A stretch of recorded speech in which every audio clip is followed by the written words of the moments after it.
اس نے منت سے کوئی بات کی اور نہ منت نے اسے کچھ کہا۔ کچھ دیر پہلے ہی پینچ کر کے روم میں آئی تھی اور اب وہ بیڈ پر بیٹھی اپنے ماضی کو سے آج بھی وہ دن بہت اچھے سے یاد تھا جب وہ صبح اٹھی اور اس نے سحر کو اٹھایا، پھر وہ دونوں تیار ہو کر نیچے آئی تھی۔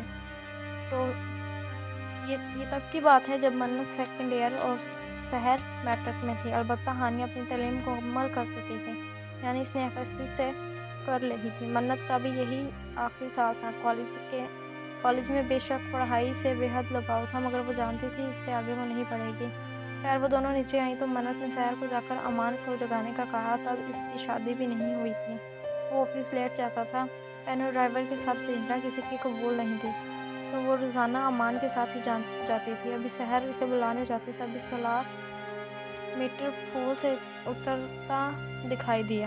شاید وہ کل رات ہی حویلی آیا تھا، کیونکہ ان دونوں نے رات تک اسے حویلی میں نہیں دیکھا تھا۔ کہاں جا رہی ہیں؟ اس نے اوپر جاتی سحر کو مخاطب کیا تو وہ رکی۔ وہ لالا کو جگانے جا رہی ہوں، انہوں نے ہمیں اسکول اور کالج چھوڑنے جانا ہے، وہ آہستہ سے بولی۔ آپ دونوں بیگ لیں آئیں، میں باہر گاڑی میں ویٹ کر رہا ہوں۔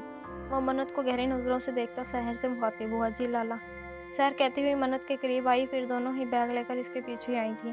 سحر آگے فرنٹ سیٹ پر بیٹھی، کیونکہ وہ سالار شاہ سے عمر میں زیادہ چھوٹی تھی اور اسے ابھی بچی سمجھتا تھا، ورنہ ان کے خاندان میں لڑکے لڑکی کے قریب بیٹھنا بھی ممنوع نہیں تھا۔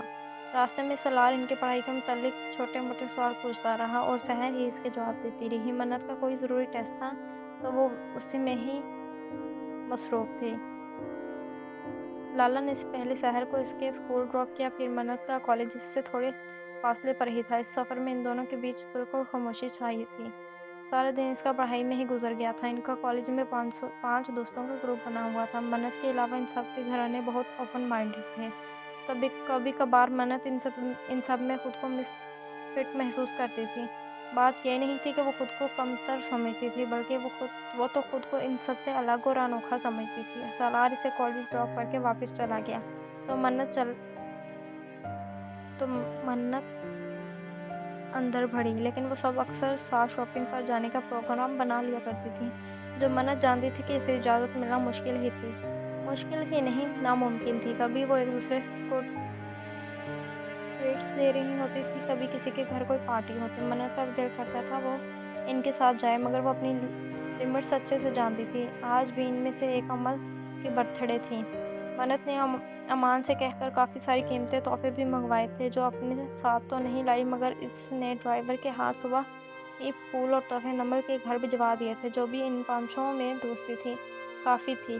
منت یار دیکھو، آج انکار نہیں کرنا پلیز یار، آج ڈیڈ نے میری برتھ ڈے پارٹی بھی بہت بڑے لیول پر ارینج کی ہے اور میں چاہتی ہوں تم چاروں میرے ساتھ ہی میرے گھر چلو، پھر شام کو میں تمہیں تمہارے گھر ڈراپ کر دوں گی۔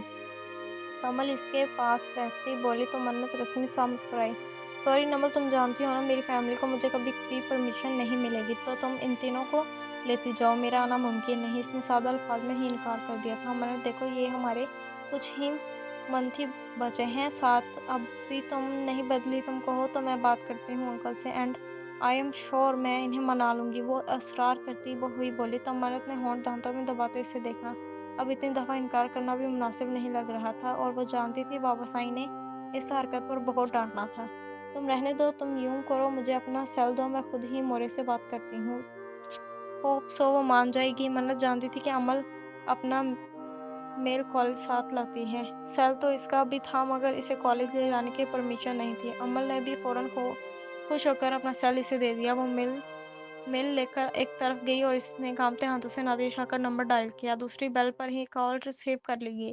منت نے انہیں بہت منایا، مگر وہ بالکل نہیں مان رہی تھی۔ ان کا کہنا تھا کہ اگر انہوں نے اجازت بھی مانگنی چاہی تو حویلی والے منت کا کالج بند کروا دیں گے۔ منت نے ان سے کہا کہ آپ بابا کو بتا دیں کہ میرے کالج میں آج کسی خاص پروفیسر نے آنا ہے، تو چھٹی شام کو ہی ہوگی اور شام کو وہ اپنی دوست کے ساتھ آ جائے گی۔ مگر وہ بالکل راضی نہیں ہو رہی تھی۔ وہ اپنی معصوم اور پاک دار بیٹی کی عزت پر حرف بھی نہیں آنے دینا چاہتی تھی، مگر منت بھی پہلی دفعہ ان سے اتنی ضد کر رہی تھی کہ آخر انہیں ماننا پڑا۔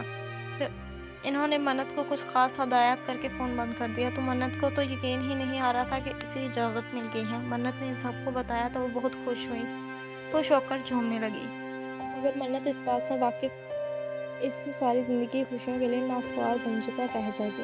پارٹی عصر کے وقت تھی تو وہ لوگ دوپہر کو ہی کالج سے نکل گئے تھے۔ اب منت کا دل جانے کیوں زور زور سے دھڑک رہا تھا، جیسے کچھ برا ہونے والا ہے۔ منت جو باتوں میں لگی تھی، اچانک اس کی نظر شیشے سے باہر گئی تو آس پاس کے منظر سے کہیں سے نہیں لگ رہا تھا کہ وہ اپنے گاؤں میں ہے۔